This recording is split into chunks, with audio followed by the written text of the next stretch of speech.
Pune जिल्ह्यामधल्या top 9 बातम्यांचा आता आढावा घेऊया। काँग्रेसच्या रवींद्र धंगेकरांनी वाहतूक कोंडीतून वाहन चालकांची स्वतः सुटका केली। काल हडपसर भागामध्ये मोठी वाहतूक कोंडी, धंगेकरांचा व्हिडिओ सोशल मीडियावर व्हायरल।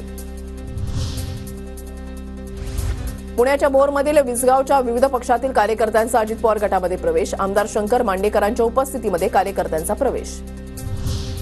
पुण्यामधल्या पीएमपीएमएलच्या तिकीट दरामध्ये वाढ होण्याची शक्यता, 2 वर्षात प्रशासनाला 706 कोटींचा तोटा, तूट भरून काढण्यासाठी दरवाढीची शक्यता। पुणे एसटी विभागामध्ये आता नव्याने 134 ई बस दाखल होणार, लालपरीची संख्या कमी करून नव्या इलेक्ट्रिक बसची मागणी, प्रदूषण कमी करण्यासाठी इलेक्ट्रिक बसवर अधिक भर। पुणे शहरासह राज्यामध्ये थंडीची लाट, कडाक्याच्या थंडीनं पुणेकर गारठले, तापमानाचा पारा 8 अंशांवर।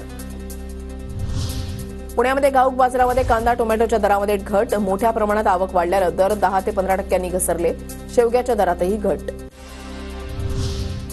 पुण्याच्या भोर तालुक्यामधल्या वेनवडीमध्ये काल भैरवनाथ आणि जोगेश्वरी माता मंदिराचा जीर्णोद्धार, कलशारोहण सोहळा मोठ्या उत्साहात संपन्न। पुण्यामधल्या राजगड तालुक्यामधल्या दुर्गम वांगणीवाडीमधील जिल्हा परिषद शाळेच्या विद्यार्थ्यांची पुस्तक महोत्सवाला भेट, मेट्रो सफारीसह पुस्तक जत्रा विद्यार्थ्यांनी अनुभवली।